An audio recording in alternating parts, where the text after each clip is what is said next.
د حضرت عمر رضی الله عنه په دور خلافت کې د یو بوډا مسلمان د توبې واقعه مولانا رومي رحمه الله یو واقعه لیکلې ده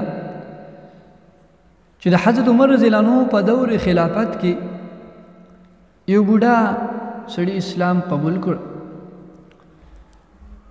خو د دې نه مخکې د به سندرې ویلې او د ډېر زیات ښکلی او خوږ اواز په سوونو خلق به ورته جمع او د آمدن ذریعه هم دغه سندرې ویل. د دې په ذریعه به د ځان ته پیسې ګټلې، هغه به د خرج کو. خو چې کله دی بوډا شو نو د مجلس کې کمی راغلی، خلک به د دې اواز ته نه کېناسته. نو دا ډېر زیات پریشان شو. د اولاد هم نه یوه ښځه وه، د هغه مړه شو.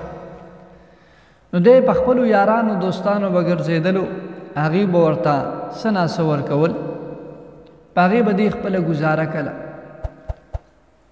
څه وخت داسې راغی چې دا دوستان ورنه تنګ شو، څه به یې نه ورکول.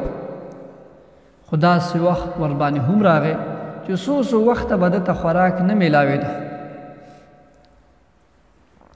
نو دا ډېر زیات پریشانه شو.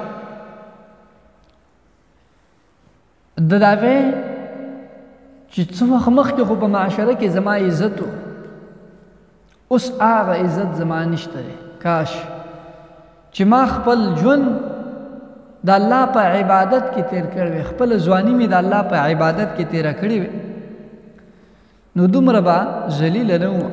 اوس خو بوډا شوم، اوس به د الله جل شانو عبادت څه وکړم، ځکه توبه د ځوانۍ ډېر اهمه وي.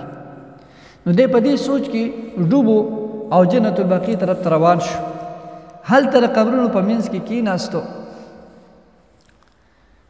او د توبه یې وایستله او په جړا جړا یې دا دعا وغوښتله چې الله ما خو خپله ځواني ضایع کړه، اوس ما سره هېڅ نشته چې ستا په حضور کې پیش کړم.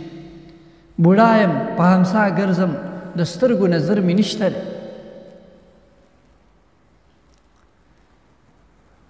دا دعا چې کله وغوښتله، دی په دغه ځای باندې ناستو، د غرمې ټیم دی، خوب ورله راغی، وده شو.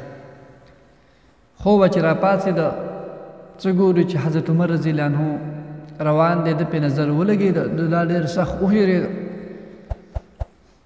د وی چې عمر رضی الله عنه خو زما غوندې ګناهګارو پسې ګرځي، دا به زما نه سر په توره ووهي، ویرېده. چې لږ وخت پس ګوري عمر رضی الله عنه په سر باندې سر اخیستي دي او د طرف ته را روان شو.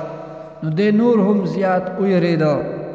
خو چې کله حضرت عمر رضی الله عنه دته راغی، د سر نه یې هغه لوښي راښکته کړو او دته وایي چې وروره روټۍ وخوره. نو دا بوډا حیران شو چې امیر المؤمنین د مسلمانانو خلیفه او ما ته یې روټۍ راوړه. ډېر عجیبه صورتحال. نو تپوس یې ورنه وکړو، ای امیر المؤمنین، تاسو ما ته دا خوراک څنګه راوړو؟ تاسو ته څه پته ولګېده؟ چا درته وویل؟ حضرت عمر رضی الله عنه ورته وفرمایل اوس لږ وخت مخکې ما خوب کوو، یعنې قیلوله مې کوله د ماسپښین خوب. نو خوب مې ولیده او په خوب کې راته الله جل شانو وفرمایل، د الله جل شانو طرفه دا پیغام میلاو شو چې عمره پاسه لاړ شه او په جنت البقیع قبرستان کې زما یو دوست محبوب خپه وږی ناست دی، هغه ته خوراک یوسه.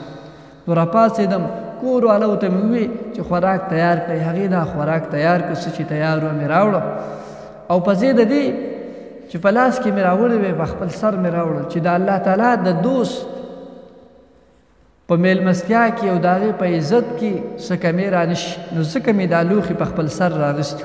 نو ای د الله محبوبه، اوس یې په ډېر شوق باندې وخوره. سبحان الله، الله رب العالمین څومره مهربانه دی. کله چې دې بوډا دا خبرې واورېدې نو ویل سبحان الله، زما پروردګار څومره کریم او مهربانه دی. ما خو لږ ساعت مخکې توبه وویستله،